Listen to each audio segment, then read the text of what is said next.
மெஷினா, நானா? அதுதான் அன்னைக்கு இருந்த பெரிய போட்டி. எனக்கும் மெஷினுக்கும் ஒரு சண்டை. என்னன்னு டீட்டெயிலா சொல்றேன் பாருங்க. ஆக்சுவலா இந்த மாயாஜாலுக்கு வந்து நாங்க ஒரு படம் பார்க்க போயிருந்தோம். அப்போ வந்து பார்த்தீங்கன்னா, படம் முடிஞ்சு வெளிய வரும்போது மழை பெஞ்சுட்டு இருந்துச்சு. சரி மழை பெய்யுதே, சரி கொஞ்ச நேரம் உள்ளே மால்குள்ள சுத்திட்டு இருக்கலாம் அப்படின்னு பார்க்கும்போது தான், இந்த டர்ஃப்ப நாங்க பார்த்தோம். இங்க பார்த்தீங்கன்னாக்கா 2 ஓவருக்கு ரூ. 150 வாங்குறாங்க. சரி நாங்க விளையாண்ட்டு இருந்தவங்கள வேடிக்கை பார்த்துட்டே இருந்தேன். சடனா என் ஃப்ரெண்ட் வந்துட்டு, "விளையாடுறியா?" அப்படின்னு கேட்டாங்க. எனக்கு ஒரு மாரி தயக்கமா இருந்துச்சு. ஏன்னா இந்த மாரி நான் ஃபர்ஸ்ட் டைம் விளையாண்டதே கிடையாது. இந்த மாரி மெஷின்ல பால் த்ரோ ஆகி அத விளையாடணுன்ட்டு. சரி அப்புறம் என்ன பண்றது தெரியல. எனக்கு வந்து கொஞ்சம் ஆசையாவும் இருந்துச்சு விளையாடணுன்ட்டு. சரி ஓகே அப்படின்னு சொன்னேன்.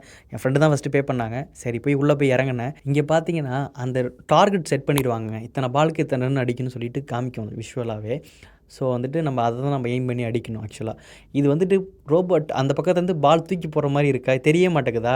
நம்ம டிஸ்ப்ளே பார்த்துருந்தோம்னா, டிஸ்ப்ளே வந்துட்டு கொஞ்சம் டிலே ஆகுது.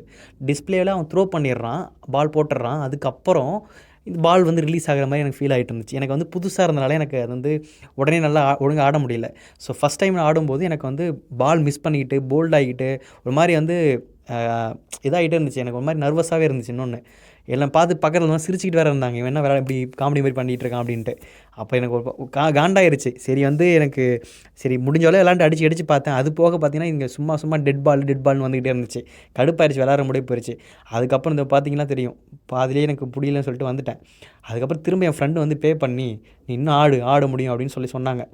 அப்புறம் இறங்குனேங்க. எனக்கா மிஷின் எனக்கு செம்ம டென்ஷன் ஆயிருச்சு. ட்ரிகர் ஆயிருச்சு என் ஈகோ. அப்புறம் பார்த்தீங்கன்னாக்கா, புடிச்சு ஒரு பால் கூட விடல. எல்லா பாலையும் அடிச்சுக்கினே இருந்தேன் நச்சு நச்சு நச்சுன்னு. ஆனா ட்விஸ்ட் என்னன்னாக்கா, நான் பாட்டுக்கு இஷ்டத்துக்கு விளையாட ஆரம்பிச்சிட்டேனா, ஒரு வெறியில, அந்த போர்டு இருக்குல்ல ஆப்போசிட்ல அந்த பால் வந்து போடுறாங்கல்ல, அங்க அடிச்சா தான் வந்து ஆக்சுவலா ரன்னு.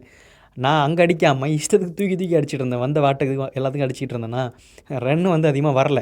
பட் ஆனால் அப்படி இருந்துமே ஹாட்ரிக் 4 இந்த மாதிரிலாம் அடிச்சுக்கிட்டு தான் இருந்தேன். பட் வந்து ஜெயிக்க முடியல. டார்கெட்டை வந்து வின் பண்ண முடியல. பட் எனக்கு ஒரு சாட்டிஸ்ஃபை ஆயிடுச்சு. என்னடா ஒரு பால் கூட ஆடவே முடியலையே அப்படின்னு ஒரு கஷ்டமாக இருந்துச்சு எனக்கு ஃபஸ்ட்டு. அதுக்கப்புறம் வந்து இந்த மாதிரி ஆடினதுக்கப்புறம் எனக்கு வந்து ஒரு ஃபீல் கிடச்சிது. பரவாயில்ல நம்ம ஃபஸ்ட் டைம் தான் விளையாட வந்தோம், சூப்பராக விளையாண்டோம் அப்படின்னு சொன்னேன். அதுக்கப்புறம் என் ஃப்ரெண்டுமே வந்துட்டு இந்த மாதிரி அப்ரிஷியேட் பண்ணாங்க. நல்லா விளையாண்ட, ஃபஸ்ட் டைம் தானே அப்படி தான் இருந்திருக்கும். இப்போ நீ சூப்பராக ஆடினல்ல போதும்ல அப்படின்னு. இங்கே ஹைலைட் என்னன்னாக்கா, சுற்றி யாரெல்லாம் சிரிச்சுக்கிட்டு இருந்தாங்களோ அவங்க எல்லாருமே வந்துட்டு ஒரு மாதிரி ஆச்சரியமாக பார்த்தாங்க. என்ன சடனாக பார்த்தேன்னா திடீர்னு அடிக்க ஆரம்பிச்சிட்டான் அந்த பையன் அப்படின்னு ஆச்சரியமாக பார்த்தாங்க. என் ஃப்ரெண்டு கூட நோட் பண்ணி சொன்னாங்க சில விஷயத்த. எனக்கு ரொம்ப ஹாப்பி ஆயிடுச்சு அதுக்கப்புறம். அப்புறம் என்னங்க வழக்கம் போல் மேட்ச் முடிஞ்சிருச்சு. ஜெயிக்க முடியல, தோத்துட்டோம். இப்போ கூட ரொம்ப எக்ஸைட்மெண்ட்டில் ரொம்ப பேசுகிறேன்ல, என்னென்னமோ பேசிகிட்டு இருக்கேன்ல, எனக்கு ரொம்ப அது ஒரு மாதிரி ஃபஸ்ட்டு ஒரு மாதிரி லோவாக ஃபீல் ஆகி அப்புறம் ஈகோ ட்ரிகர் ஆகி அடிக்க ஆரம்பிச்சிட்டேன் எனக்கு என்னென்னு இஷ்டத்துக்கு. ஜாலியாக இருந்துச்சு. இப்போ பேசும்போது கூட எனக்கு ரொம்ப பிடிச்சிருந்துச்சு. உங்களுக்கு இது போல் ஈகோ ட்ரிகர் ஆகி ஏதாவது கேம் சூப்பராக விளாண்டுருக்கீங்களா? கமெண்ட் செக்ஷனில் சொல்லுங்கள். அப்படியே நம்ம சேனலை சப்ஸ்கிரைப் பண்ணிக்கோங்க. தேங்க்ஸ் ஃபார் வாட்சிங். பாய்.